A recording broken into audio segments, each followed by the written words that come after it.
మూడముళ్ళ బంధం episode 274. Hi friends, 2 days నుండి నాకు హెల్త్ బాగోలేదు, అందుకే ఈరోజు అప్డేట్ మాత్రమే ఇస్తున్నాను. స్టోరీలోకి వెళ్ళిపోదాం. విలియమ్స్ విరాజ్ దగ్గరికి వచ్చి, సార్ నిషా అడ్రస్ డీటెయిల్స్ అన్నీ తెలిసాయి అని అనగానే, సరే పద అని చెప్పి గన్ని తన పాకెట్లో పెట్టుకుని విలియమ్స్తో కలిసి నిషా ఇంటికి స్టార్ట్ అవుతాడు విరాజ్. అలా సిటీ అవుట్కట్స్ నుండి నిషా ఉంటున్న ప్లాట్కి చేరుకునేసరికి టైం 10 అవుతుంది. అయితే విరాజ్, విలియమ్స్ ఇద్దరూ కలిసి నిషా ఫ్లాట్కి వెళ్ళేసరికి నిషా ఫ్లాట్ లాక్ చేసి ఉంటుంది. ఇదేంటి సార్, ఈ అమ్మాయి ఫ్లాట్ లాక్ చేస్తుంది అని విలియమ్స్ అంటుంటే, అయితే ఏమైంది, నెక్స్ట్ ఏం చేయాలో నీకు తెలీదా అని విరాజ్ అనగానే, ఓకే సార్ అని చెప్పి విలియమ్స్ పనిలో పడతాడు.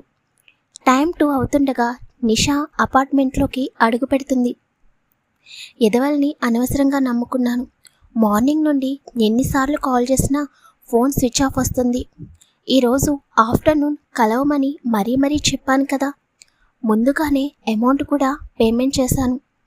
ఈరోజు ఆ వైష్ణవి అడ్రస్ అవన్నీ చెప్పి ఈ రోజుతో ఆ వైష్ణవి భూమిపై లేకుండా చేయాలని అనుకున్నాను. కానీ ఈ ఎదవలు ఎక్కడ చచ్చారో తెలియదు, కానీ అందరి ఫోన్స్ స్విచ్ ఆఫ్ వస్తున్నాయి. ఇప్పటి వరకు వెయిట్ చేసి చిరాకు వస్తుంది అని అనుకుంటూ తన ఫ్లాట్ దగ్గరికి రాగానే డోర్ ఓపెన్ చేసి ఉండడం చూసి, ఇదేంటి నా ఫ్లాట్ డోర్ ఓపెన్లో ఉంది అని అనుకుంటూ లోపలికి వెళ్ళి లైట్ వేసి చూడగా, ఎదురుగా సోఫాలో క్రాస్ లెగ్స్ వేసుకుని విరాజ్ వెనక్కి వాలి కళ్ళు మూసుకుని ఉంటాడు. తన పక్కనే విలియమ్స్ నుంచుని ఉంటాడు. నిషాకి వాళ్ళెవరో అర్థం కాక, హే ఎవరు మీరు, నా పర్మిషన్ లేకుండా నా ఫ్లాట్లోకి వచ్చారేంటి అని సీరియస్గా అడుగుతుంది. నిషా మాటలకి కళ్ళు తెరుస్తాడు విరాజ్. ఎదురుగా ఉన్న నిషాని చూసేసరికి విరాజ్ ఒక్కసారిగా షాక్ అవుతాడు. తన మనసులో ఇంకా బలంగా ఫిక్స్ అవుతాడు, వైష్ణవి విక్రమాదిత్య భార్య అని. అలా అనుకోగానే విరాజ్ పిడికిలి బిగుసుకుంటుంది. నీ పని తర్వాత చెప్తాను వైషు, ముందు నిన్ను చంపాలని చూసిన ఈ నిషా పని కంప్లీట్ అవ్వాలి కదా అని అనుకుంటూ నిషా వైపు సూటిగా చూస్తూ ఉంటాడు. హలో, నేను ఇంతలా అరుస్తుంటే ఎవరు మాట్లాడరేంటి అని నిషా విరాజ్ దగ్గరికి వచ్చి అరుస్తూ ఉంటే, విరాజ్ కొట్టిన దెబ్బకి మళ్ళీ డోర్ దగ్గరికి వెళ్ళి పడుతుంది నిషా పాప. కళ్ళంతా ఒక్కసారిగా బయర్లు కమ్మితే తలంతా తిరుగుతుంటే కొన్ని క్షణాలు అలాగే కింద పడిపోయి ఉంటుంది. విరాజ్ నిషా దగ్గరికి వెళ్ళి తన మోచేతిని పట్టుకుని ఒక్కసారిగా పైకి లేకి మళ్ళీ ఇంకొక చెంపపై కొడతాడు. ఈసారి నిషా వెళ్ళి సోఫాలో పడుతుంది. నిషాకి అంతా అయోమయంగా అనిపిస్తుంది. పెదవి చిట్లి బ్లడ్ వస్తుంటే కన్నీళ్లతో విరాజ్ వైపు చూస్తూ, హే ఎవరు నువ్వు, ఎందుకిలా నన్ను కొడుతున్నావు అని చాలా లో వాయిస్తో అంటుంది. విరాజ్ మాత్రం ఉరిమే కళ్ళతో నిషాని చూస్తూ తన దగ్గరికి వెళ్ళి ఒక కాలుని సోఫాపై పెట్టి తన పాకెట్లో ఉన్న వైష్ణవి ఫోటో తీసి నిషాకి చూపిస్తూ, వైష్ణవిని ఎందుకు చంపాలని ప్లాన్ వేశావు అని నిషా గొంతు పట్టుకుంటాడు.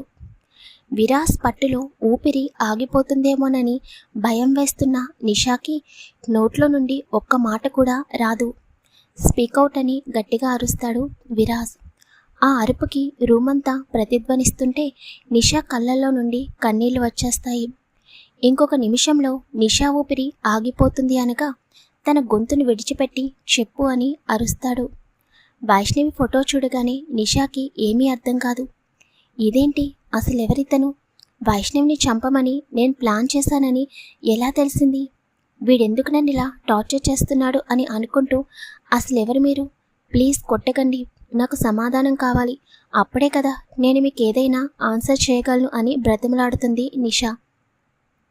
విరాజ్ వెళ్ళి చైర్లో కూర్చుని, తను నాకు కాబోయే భార్య, ఇప్పుడు చెప్పు అని అనగానే నిషా ఒక్కసారిగా షాక్ అయ్యి, వాట్, వైష్ణవి మీకు కాబోయే భార్యనా, అదేంటి, వైష్ణవికి పెళ్ళైపోయింది కదా అని అంటుంది. అయితే ఏమైంది, పెళ్ళైతే ఇంకొక పెళ్ళి చేసుకోకూడదు ఏంటి, అదంతా నీకు అనవసరం, ముందు నా వైషుని ఎందుకు చంపాలని అనుకున్నావో చెప్పు అని విరాజ్ అంటుంటే, ఇదేంటి వీడు ఇలా మాట్లాడుతున్నాడు, వైష్ణవికి విక్రమాదిత్యతో పెళ్ళైపోయింది కదా, మళ్ళీ తనని పెళ్లి చేసుకుంటానని అంటున్నాడేంటి? అంటే వీడు వైష్ణవిని ప్రేమించాడా? ఏం అదృష్టం చేసుకున్నావే తల్లి. ఒక పక్క ప్రాణంగా ప్రేమించే భర్త, మరొక పక్క ప్రేమించే ప్రియుడు, ఇద్దరు కూడా నీపై ఈగ కూడా వాలనివ్వడం లేదు కదా. నిజంగా ఎంత అదృష్టం చేసుకోకపోతే ఇలాంటి వాళ్ళు నీ జీవితంలోకి వచ్చారు. నా లైఫ్ ఉంది, ఇప్పటి వరకు ప్రేమించినవాడు కనీసం నా ముఖం కూడా చూడలేదు అని అనుకుంటుండగా ఆలోచించింది చాలు, అడిగిన దానికి సమాధానం చెప్పు అని అనగానే విరాజ్ వైపు చూసి, వైష్ణవి విక్రమాదిత్య సార్ వైఫ్ అని మీకు తెలుసా అని అడుగుతుంది. మళ్ళీ వెంటనే నిషాకి ఏదో గుర్తుకొచ్చి వెంటనే వెయిట్ మీరు విక్రమాదిత్య సార్ కంపెనీలో మిమ్మల్ని ఎండీగా అనౌన్స్ చేశారు కదా, అది మీరే కదా అని షాకింగ్గా అడుగుతుంది. అవును, అసలు నేనేం అడుగుతున్నాను, నువ్వేం అడుగుతున్నావు అని కోపంగా అంటాడు విరాజ్. వైష్ణవి విక్రమాదిత్య సార్ వాళ్ళ వైపు. నేను విక్రమాదిత్య సార్ని చాలా ఇయర్స్ నుండి లవ్ చేస్తున్నాను, కానీ విక్రమాదిత్య ఎవరికి చెప్పకుండా వైష్ణవిని పెళ్లి చేసుకున్నాడు. చివరికి తను పెళ్లి చేసుకోబోయే వైష్ణవికి కూడా పెళ్లి చేసుకునే ఒక నిమిషం ముందు చెప్పాడంట. నాకు తెలిసింది అని అనగానే విరాజ్ ఆశ్చర్యంగా నిషా వైపు చూస్తాడు.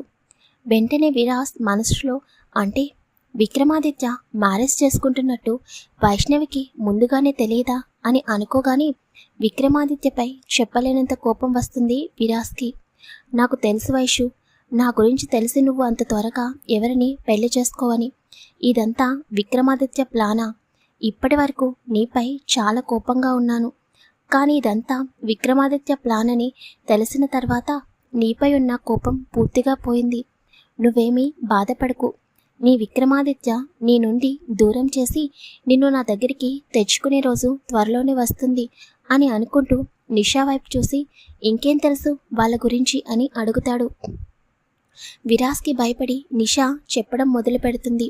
ఇదంతా రాజేశ్వరి నిషాకి చెప్పిన విషయాలు. నాకు తెలిసిన ప్రకారం వైష్ణవి కావాలనే విక్రమాదిత్యని ఆస్తి కోసం ట్రాప్ చేసిందని, తర్వాత విక్రమాదిత్య వైష్ణవిని ప్రేమించడం మొదలు పెట్టాడని, అలా విక్రమాదిత్య వైష్ణవిని పెళ్లి చేసుకున్నాడు అని చెప్పగానే విరాజ్ లేచి వెంటనే మళ్ళీ నిషా చెంపపై కొట్టి, ఇంకొకసారి నా వైషు ఆ విక్రమాదిత్యని ట్రాప్ చేసింది అన్నావంటే చంపేస్తాను. ఆస్తి కోసం విక్రమాదిత్యని ట్రాప్ చేసిందా? ఎవడు చెప్పాడు నీకు? దానికి కొన్ని కోట్ల ఆస్తుంది. అలాంటిది ఆస్తి కోసం వేరే వాడిని ట్రాప్ చేయాల్సిన అవసరం నా వైష్యుకి లేదు. ఇంకొకసారి పిచ్చి పిచ్చిగా వాగావంటే ఇక్కడే పాతేస్తానని చాలా కోపంగా అంటాడు విరాజ్. బాబోయ్, వీడేంటి ఆ విక్రమాదిత్య కన్నా దారుణంగా ఉన్నాడు. వాడేదో 2 దెబ్బలు కొట్టి వదిలేశాడు. నేనేదో నార్మల్గా మాట్లాడాను, దానికే నన్ను ఇంతలా కొడుతున్నాడు అని నిషా మనసులో అనుకుంటూ, నాకు తెలిసిన ఇన్ఫర్మేషన్ అదే సార్ అని చెప్పగానే వాళ్ళ ఫ్యామిలీ ఎక్కడుంటారు అని అడుగుతాడు విరాజ్ కోపంగా. విరాజ్ కళ్ళల్లో కనిపిస్తున్న కోపానికి నిషాలో భయం ఎక్కువవుతుంది. అది విక్రమాదిత్య వాళ్ళ అమ్మా నాన్న వైజాగ్లో ఉంటారు. విక్రమాదిత్యకి ఒక సిస్టర్ ఉంది, తను ఆస్ట్రేలియాలో ఉంటుంది. మ్యారేజ్ అయిపోయింది, తనకి ఒక పాప.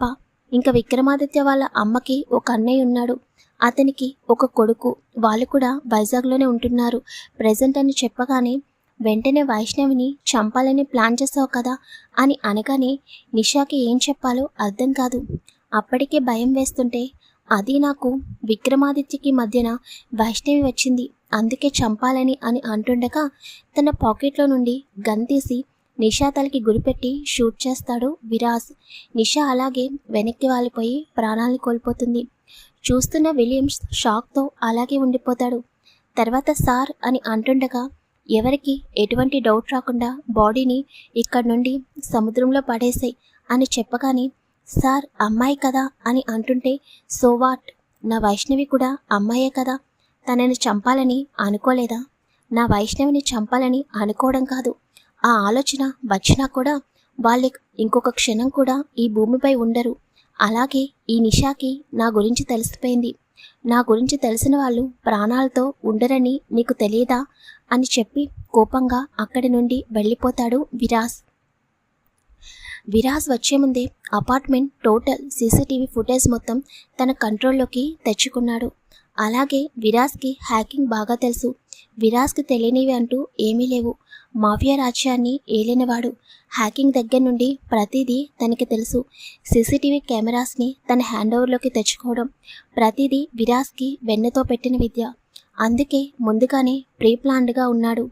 విలియమ్స్ నిషా వైపు చూస్తూ, అనవసరంగా వైష్ణవి మేడం జోలికి వచ్చి ప్రాణాలు కోల్పోయావు.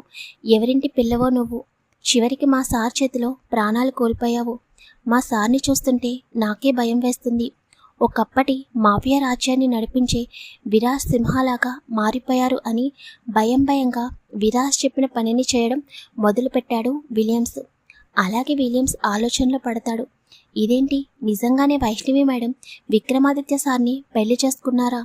అసలు నాకేమీ అర్థం కావడం లేదు. ఇప్పుడు విరాజ్ సార్ ఏం చేయబోతున్నారు? వైష్ణవి మేడంని పెళ్లి చేసుకుంటానంటున్నారు అంటే విక్రమాదిత్య సార్ నుండి వైష్ణవి మేడంని విడదీస్తారా?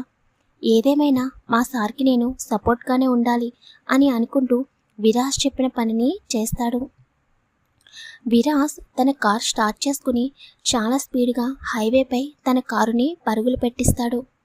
విరాజ్లో క్షణక్షణానికి కోపం పెరిగిపోతూ ఉంటే అలాగే స్పీడ్గా వెళ్ళి సిటీ అవుట్కట్స్లో ఒక లోన్లీ ప్లేస్లో తన కారు నాపి ఆలోచిస్తూ ఉంటాడు. విక్రమాదిత్య, గుర్తుపెట్టుకో, ఈ రోజు నుండి నీకు నాకు వార్ మొదలవబోతుంది. చివరికి వైష్ణవి నాదే అవుతుంది. నా వైష్ణుని కావాలని ట్రాప్ చేసింది నువ్వేనని అనిపిస్తుంది. నువ్వే వైష్ణవిని ట్రాప్ చేసి తనని ప్రేమించేలాగా చేసుకుని ఉంటావు. అందుకే తనకి తెలియకుండా లాస్ట్ మినిట్లో తనని పెళ్లి చేసుకుంటున్నట్టు చెప్పి వైష్ణవి నో చెప్పడానికి వీలు లేకుండా తనని పెళ్లి చేసుకున్నావు. వదిలిపెట్టని విక్రమాదిత్య, ఈ రోజు నుండి ఈ విరాజ్ సింహ అంటే ఏంటో చూస్తావు. త్వరలో నా వైష్ణుని నా దగ్గరికి తీసుకొచ్చేస్తాను. ఇన్ని సంవత్సరాలు నేను ఎంత నరకం అనుభవించానో నా వైషు దూరం అయ్యి నువ్వు కూడా నీ భార్య దూరమై అంతే నరకం అనుభవించాలి. ఈ రోజు నుండి నీ కౌంట్ డౌన్ స్టార్ట్ అయింది. ఈ విరాజ్ సింహాన్ని ఎదుర్కోవడం అంత ఈజీ కాదు. నీ మొత్తం ఇన్ఫ్లుయెన్స్ని ఉపయోగించినా కూడా నువ్వు నన్ను కనుక్కోలేవు. ఈ రోజు నుండి నీ పక్కనే ఉంటూ నువ్వు వేసే ప్రతి స్టెప్ని నేను తెలుసుకుంటాను. నా వైష్ణుని నీ నుండి ఎలా దూరం చేయాలో ప్రతిదీ నాకు తెలుసు. తొందరలోనే నీ నుండి నా వైష్ణుని దూరంగా తీసుకువెళ్ళకపోతే నా పేరు విరాజ్ సింహానే కాదు. లెట్స్ బిగిన్ ద వార్ అని విరాజ్ కోపంగా తన చేతి పిడికిలి బిగించి స్టీరింగ్ పై గట్టిగా కొడతాడు. మనాలిలో ఉన్నావు కదా విక్రమాదిత్య, నా వైష్ణుతో బాగా ఎంజాయ్ చేస్తున్నట్టున్నావు కదా. వస్తున్నాను. ఈ రోజు నుండి నా వైష్ణుతో నీ ఎంజాయ్మెంట్ అనేది శాశ్వతంగా ముగిసిపోతుంది. అనుక్షణం నా వైష్ణు నీ నుండి ఎక్కడ దూరం అయిపోతుందేమోనన్న భయంతో నిన్ను ఒక్క క్షణం కూడా మనశ్శాంతిక లేకుండా చేస్తాను. మళ్ళీ నాలో ఉన్న రాక్షసుడిని నిద్రలేపావు కదా, ఇంకా స్టార్ట్ చేద్దామా అని కోపంగా తన మొబైల్ తీసుకుని ఢిల్లీకి టికెట్స్ బుక్ చేస్తాడు విరాజ్. మరి నెక్స్ట్ ఏం జరగబోతుంది? వైష్ణవి విక్రమాదిత్య మధ్యలోకి విరాజ్ వెళ్ళబోతున్నాడు. నెక్స్ట్ స్టోరీ ఎలా టర్న్ అవుతుంది? స్టోరీని ఫాలో అవుతుండండి. ఈరోజు నా హెల్త్ బాగోలేదు, అయినా కూడా మీకోసం అప్డేట్ ఇస్తున్నాను. కామెంట్ చేయండి, వీడియోని లైక్ చేయండి, షేర్ చేయండి, ఛానల్ని సబ్స్క్రైబ్ చేసుకోండి. Thank you.